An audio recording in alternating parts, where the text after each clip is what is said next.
Say, wave in the camera. What's your name? Preste atenção a essas crianças. Elas são apenas duas entre centenas de crianças que foram dadas como desaparecidas pelos pais entre 1993 a 2001. Esta filmagem mostra onde as crianças foram encontradas. Uma fazenda enorme com mais de 160 hectares, isolada em uma área rural da Geórgia. O que aconteceram com essas crianças? E os responsáveis, será que pagaram? Senta e pega seu lanche que eu vou te contar. Aqui é Gabriel Índice e esse é mais um vídeo do canal Dia Sombrio. Eu fiquei muito tempo fora do canal, mas eu resolvi voltar a gravar e agora vai ter vídeo sempre pra vocês aqui, tá bom? Deixa nos comentários algum vídeo que vocês queiram que eu grave. Ah, que demais, bom vídeo. As imagens mostram pirâmides enormes, uma esfinge imponente e monumentos estranhos. Lá dentro todos parecem felizes, acenando para a câmera, mas por trás dos sorrisos, essas pessoas escondem um segredo perturbador. Quando os xerifes locais investigaram o desaparecimento das crianças, foram recebidos no portão por homens armados. Embora o que realmente acontecia dentro do complexo tenha permanecido em segredo por décadas, médicos na Geórgia começaram a notar um padrão alarmante. Vários hospitais internavam dezenas de crianças do complexo com apenas 11 anos de idade que estavam grávidas. E o FBI rapidamente se envolveu planejando uma operação no complexo para salvar centenas de crianças que viviam atrás dos portões. Mas o FBI temia uma repetição do ataque de Waco, Texas, uma operação contra uma seita que resultou na morte de dezenas de crianças e provocou uma histeria em massa. O FBI não tinha ideia do que estava enfrentando até que uma das meninas conseguiu escapar antes que fosse tarde demais. Ela era a única que podia revelar a verdade. Estamos em 1977 na cidade de Nova York. Nick, de 2 anos, vive com sua mãe num pequeno apartamento no Queens, Nova York, um bairro assolado pelo crime e pela violência. Haviam muitas gangues, haviam drogas por toda parte, muitos crimes, muitos assassinatos, especialmente em Busker Ravine. Todos os dias quando a mãe de Nick saía para trabalhar, ela enfrenta a brutalidade das ruas de Nova York. Ela pensa naquela pequena Nick.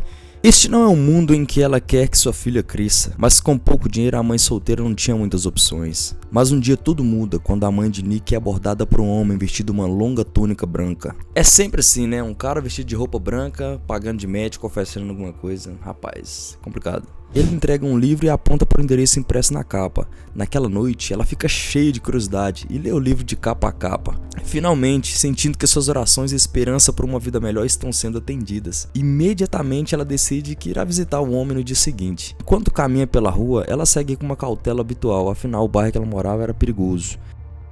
Mas ao se aproximar da Busker Avenue 717, sente que o ar ao seu redor começa a mudar lentamente. Ela ouve o som distante de um coro cantando. Ao entrar, vê crianças rindo, brincando e correndo livremente com roupas bonitas. Ela se depara com toda uma comunidade que prega sobre suas dificuldades enquanto eles se apoiam. Após esse primeiro encontro, uma nova rotina começa para a jovem mãe. Ela começa a frequentar as reuniões regularmente. Finalmente encontrou um lugar que parece ser o seu lar, né? Aos poucos, as ruas de Nova York parecem um pouco mais seguras com a ajuda dessa nova comunidade. Mas mãe solteira é sempre palco pra maluco tentar enganar e fazer maldade, né, cara? Tem que tomar cuidado. Ela finalmente vê um futuro para ela e seus filhos, um futuro cheio de esperança e possibilidades. Nick, agora já com 7 anos, começa a se tornar cada vez mais consciente da fé de sua mãe e pela primeira vez desde que a descoberta de sua mãe, ela acompanha sua mãe no sermão.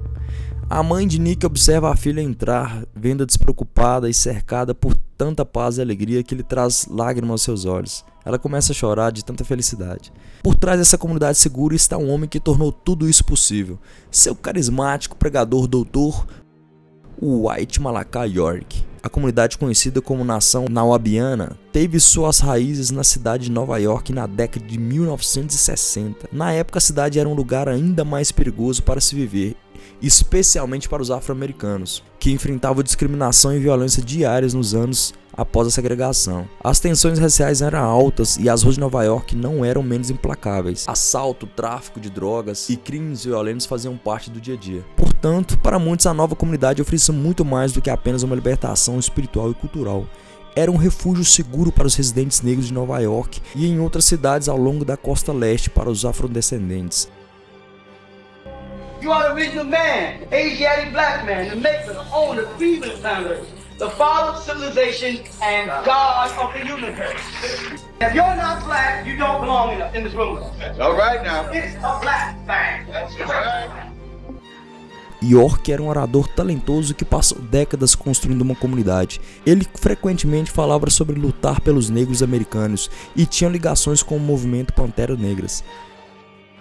Paralelamente, ele também era músico, produzia seus próprios discos de smooth, jazz e funk. Ele era um artista, um ativista, mais importante, um líder da nação Nawabian. Sua mensagem de empoderamento e força só se tornou mais forte na década de 80, e foi então que em 1986 a família de Nick deu um grande salto de fé. Com apenas 8 anos, Nick se mudou oficialmente para o complexo de Buckcherry, Nova York, junto com seus 2 irmãos mais novos. Ela ganhou um teto sobre sua cabeça, proteção e a garantia de um futuro melhor e mais brilhante. Foi uma troca da vida difícil nas ruas por uma comunidade que era completamente segura e protegida por nosso próprio povo. Nas suas novas vidas vieram novas regras, novos costumes e por fim um novo modo de vida completamente novo. My wardrobe changed, how we ate changed. We would study the Quran. We learned Arabic from Arabic teachers. E o líder espiritualmente gosta particularmente de Nick e seus irmãos e garante que eles sejam bem alimentados, vestidos adequadamente e entretidos. Ele presta muita atenção a eles, cumprimentando-os calorosamente, verificando seu bem-estar e garantindo que sejam incluídos nas atividades da comunidade. Para Nick, a atenção é reconfortante e especial. De certa forma, ela encontrou uma nova figura paterna para admirar. Alguém protetor e poderoso. A little after I joined the community, my mom became one of his wives. Ela se tornou esposa do líder religioso dela, cara. Que maluquice. Não tinha como isso dar certo, não. That meant I was one of his children and I looked up to him. That's my dad. Dr. Wallach Delroy York é o centro da nação no Abian. Ele é referenciado como seu líder e salvador. Ele é o provedor de segurança e esperança. Nesse momento há mais de 1000 membros e o centro comunitário deles em Buskirk está ficando cada vez mais lotado. Chega a um ponto em que fica claro para York que eles superaram as ruas da cidade e um novo capítulo precisa começar. Um estado físico com nossos próprios passaportes e nosso próprio sistema tributário. Algo que seja nossa própria nação, onde ninguém nos diga o que fazer, exceto nós mesmos. Dwight York decide construir um novo lar para a congregação, e ele ficará a mais de 1.450 km de Nova York, nas terras agrícolas rurais do condado de Putnam, na Geórgia. A propriedade ficava no condado de Putnam, um pouco mais de 160 hectares. O isolamento era um fator muito importante. Eles estavam vindo para a Geórgia e ia formar sua própria nação, não sujeita às leis dos Estados Unidos.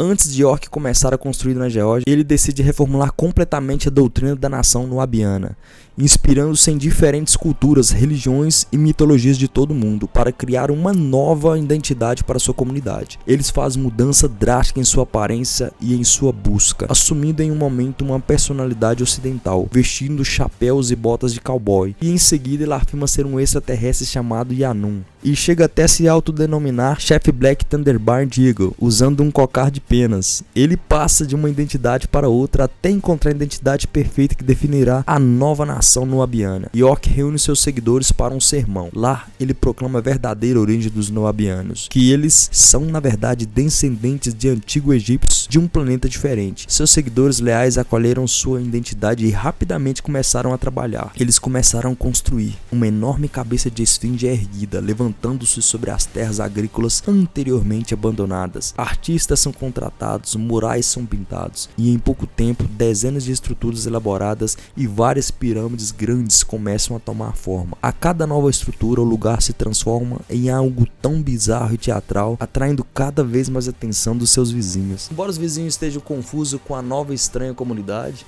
o complexo não causava perturbação nem problema. E o que realmente se passa por trás dessas paredes é muito mais perturbador.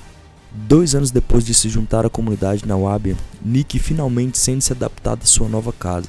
Mas então um dia, uma das esposas de New York encontra Nick sozinha no terreno. Ela a chama com urgência, levando-a para uma sala privada, e é quando a mulher conta à jovem adolescente algo que ela nunca esperava. Uma de suas esposas conversou comigo e disse: York seria a pessoa que me ensinaria sobre sexo, e ele me ajudaria e conversaria comigo, porque você sabe, essas coisas que você quer saber quando está crescendo como mulher.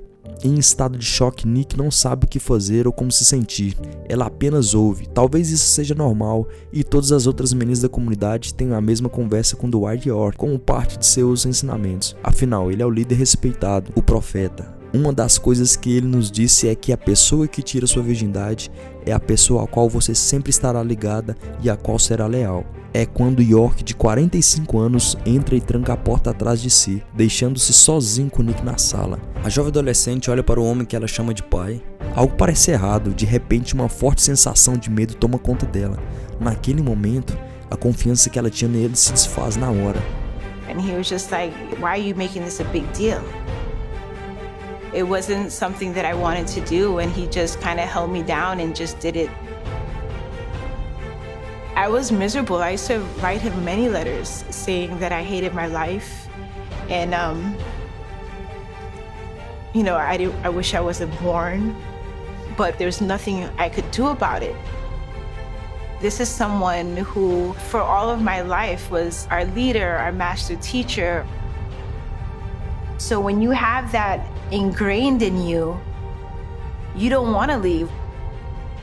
O mundo que ela pensava entender, as pessoas em que ela pensava poder confiar, tudo parece diferente agora. Tudo mudou e não há volta. Nick fica em silêncio, presa pelas regras e pelos olhos que a vigiam constantemente, garantindo que ela permaneça leal e não desrespeite o líder indo contra os seus ensinamentos. E sem ninguém em quem recorrer, nem mesmo sua mãe, que deveria ser seu ponto de apoio e segurança, né? Parecia que não tinha outro lugar para onde ela pudesse ir. E tudo começa com a conquista da confiança deles. Os pais diziam que ele era Deus e que era o Salvador. Então eles acreditavam que deviam fazer tudo o que fosse necessário para agradá-lo. Nick vive com medo, guardando um segredo que não conta a ninguém. Todos na comunidade agem normalmente, elogiando Dwight York, adorando seu líder, sem saber da escuridão que esse homem possui. Mas à medida que a adolescente cresce, algo dentro dela diz que ela não está sozinha. O poder de York só cresceu, sem contestação e fora da vista. Uma parte de Nick sabe que ela precisa fugir para salvar a si mesma e as outras crianças, mas o medo de deixar para trás tudo o que conhece, tudo o que sempre teve, é muito forte. Ter sido vítima de York é uma coisa, mas ver outras crianças acontecer o mesmo que ela já é outra bem diferente. Apesar dos anos de manipulação, ela ainda conseguia enxergar que isso era errado. E com o tempo ela percebe que precisa fugir, não apenas por ela, mas por todas as outras meninas que precisam ser protegidas. Being in a space that's supposed to be holy and pure and protected and happy, but we're miserable, times keep getting worse and worse. And I was scared to leave because I'm not going to be protected. I don't know anything on the outside. But some parts of me was like, I'm willing to go to the unknown.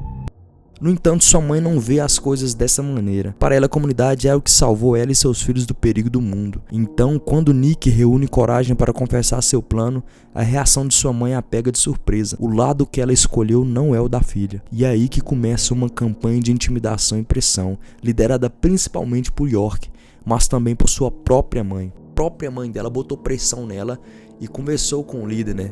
Então eles começaram a conversar com ela, a tentar manipulá-la. Apesar da dor, Nick tenta permanecer forte. Sem família do lado de fora para ajudá-la, ela localiza um ex-membro da seita que agora mora em Atlanta e que lhe oferece um lugar para ficar enquanto ela chega em um local seguro. Enquanto isso, York fica furioso ao ver uma de suas filhas tentando deixá-lo. A traição é enorme e seu orgulho está em jogo. Nick, ao rejeitá-lo abertamente, o encurralou.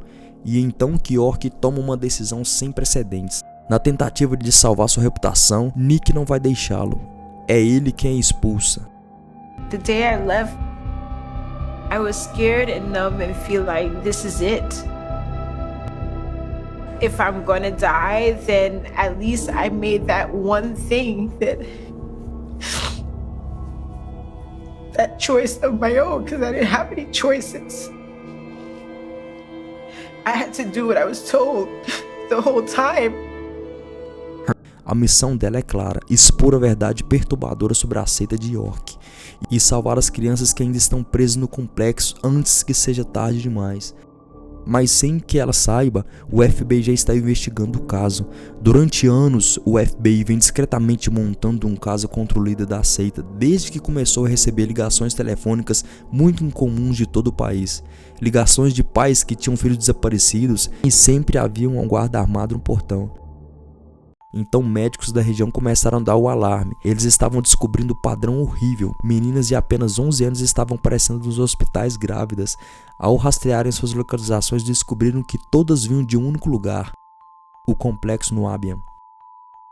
Enquanto os agentes continuavam a investigação sobre York, cresce a preocupação com a violência potencial e as vidas inocentes que podem ser perdidas se o FBI confrontar o líder da comunidade diretamente no complexo. Ao longo dos anos, recebemos informações de que ele tinha um estoque de armas e estávamos preocupados com um tiroteio. York se torna cada vez mais agressivo e imprudente, nomeando guardas armados para vigiar o portão, enquanto os moradores do condado de Putnam ficam ainda mais cautelosos com seus vizinhos estranhos à medida que as coisas se agravavam. É claro que algo sinistro está acontecendo no complexo, mas sem testemunhas dispostas a falar sobre isso, as autoridades ficam em uma situação difícil. Tanto o FBI quanto as autoridades policiais da Geórgia não querem que se repita o que aconteceu em Waco. Apenas um ano antes do início da investigação sobre o líder da nação na Abian, Dwight York, um impasse de 51 dias entre o FBI e um grupo religioso chamado Branch Davidians terminou em um incêndio mortal, resultando em 76 mortes, incluindo 25 crianças. O que começou como uma tentativa de cumprir um mandado de busca e prisão se transformou em um dos eventos mais trágicos da história dos Estados Unidos.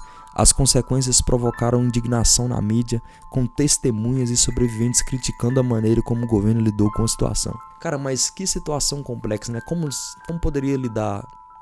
É muito complexo. Acho que se acontecesse uma coisa dessa no Brasil, provavelmente deve ter algumas seitas no Brasil. E as polícias são, acho que, despreparadas para esse tipo de situação. Até porque, cara, acho que exige anos de investigação e de, sei lá, cara, muito complexo.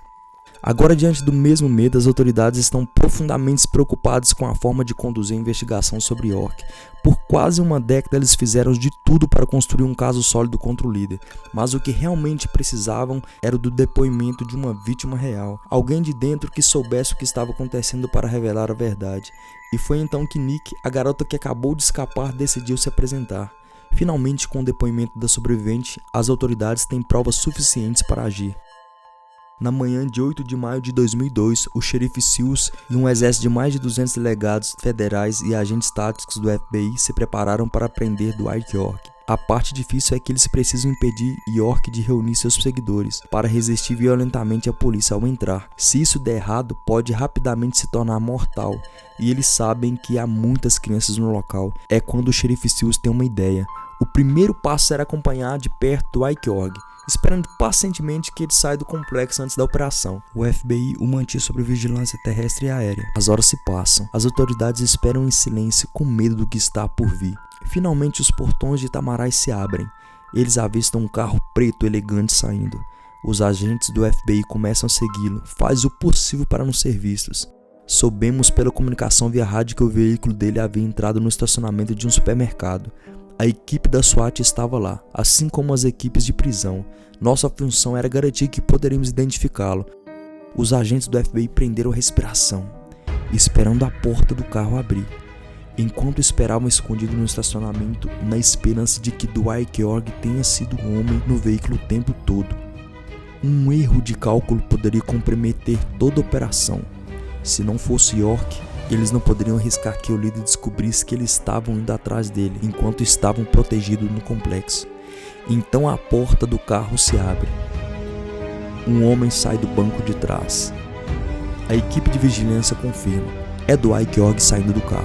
Agora é a hora de agir. Os agentes entram em ação conforme planejado, com uma coordenação meticulosa. Eles saem rapidamente do veículo sem identificação, aproximando-se de York, que cercado por um enxame de agentes armados. Finalmente não tem mais para onde fugir e a equipe faz a prisão. Agora é a vez do xerife Sills completar sua missão. Ele rapidamente lidera um comboio com dezenas de policiais locais e federais até os portões de Tamarai. mas não sem cautela. Centenas de crianças inocentes e suas famílias vivem no local. Apesar da expectativa de resistência e retaliação, eles entram sem usar força pelos portões principais. À medida que os delegados invadiam o local, criamos um grande perímetro. A operação foi uma demonstração de força envolvendo centenas de policiais locais e federais. Após anos de medo, sigilo e abuso, Tamarai finalmente chega a um fim tranquilo. A operação é bem sucedida e sem qualquer violência. Agora, com York sob custódia e o complexo Nawabin desmantelado, as autoridades do condado de Putnam continuam a construir seu caso legal contra York com o FBI. Durante quase 2 anos, eles reúnem mais testemunhas, depoimento de especialistas e inúmeras provas. York não queria de forma alguma ir a julgamento, pois todos os seus segredos viriam à tona. No início de janeiro de 2004, começa o julgamento de Dwight York. Ele enfrenta várias acusações de abuso infantil, estupro, extorsão, conspiração e fraude fiscal, enquanto York se senta no tribunal finalmente enfrentando a responsabilidade por seus crimes horríveis. As sobreviventes se sentam juntas de mãos dadas. Entre as sobreviventes está Nick, e ela olha para York. Ele não é mais o autoproclamado Deus e profeta que ela conheceu. Para ela, ele parece apenas um velho comum, com os cabelos grisalhos e o corpo frágil em um macacão laranja da prisão. I hadn't seen him in 3 years, and actually it was kind of liberating because I felt like he can't tell me anything. He can't make me do anything. That was the first time of me getting my power back. Nick está de cabeça erguida, nervosa, mas com força. Ela caminha em direção aos bancos de testemunhas para depor contra o homem que antes tinha tanto poder sobre ela. Uma testemunha levaria a próxima em termos de identificação das vítimas. No final, identificamos e entrevistamos pelo menos 40 vítimas.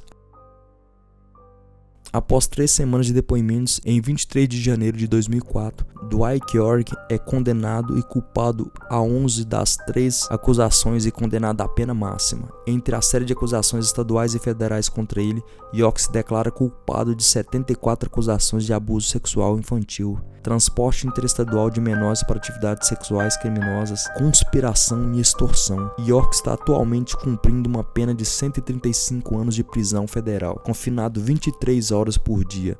Ele esgotou todos seus recursos e é onde ele permanecerá. Assim como foi feito por essas vítimas, o que essa sentença também faz é garantir às pessoas que agora elas podem andar de cabeça erguida e perseguir seus sonhos. Após a condenação de York, Nick se muda para o sul da Flórida com uma nova perspectiva de vida. Lá ela busca seu diploma do ensino médio e descobre sua paixão como artista, com a missão de servir a comunidade e empoderar outras pessoas. Em 2015, Nick funda uma organização chamada What's Your Elephant, que usa as artes como forma de desafiar as normas sociais. Nos últimos 20 anos, Nick influenciou positivamente sua comunidade. Dwight York se autodenominava líder, mas Nick é que realmente se tornou uma. He had us fooled. He never cared about us. He took advantage of our work, our bodies, our minds. Now that he's in prison, he's living how he forced us to live while he took advantage of us. He doesn't get to have the last say in that. Sua força para defender a si mesmo e aos outros não passou despercebida. Em 2004, após testemunhar contra York, ela recebeu o prêmio Louis E. Peters Memorial Service, a mais alta condecoração humanitária civil dos Estados Unidos. Com uma determinação em transformar sua dor em propósito, Nick continua a trabalhar com comunidades carentes, apoiando-as a falar a verdade e compartilhar suas histórias. Hoje, ela é uma verdadeira líder. Prova de que mesmo os capítulos mais sombrios, a cura e o propósito podem surgir. Esse foi um dos casos mais sombrios e perturbadores que eu já vi, gente. E isto mostra que a gente tem que ficar de olho aberto quando se fala até de religião. A gente tem que ficar de olho nas crianças e principalmente onde elas vão. Comenta aqui embaixo qual parte você achou mais perturbadora. Deixa seu like, compartilha com a galera, vai ajudar demais. E até o próximo vídeo.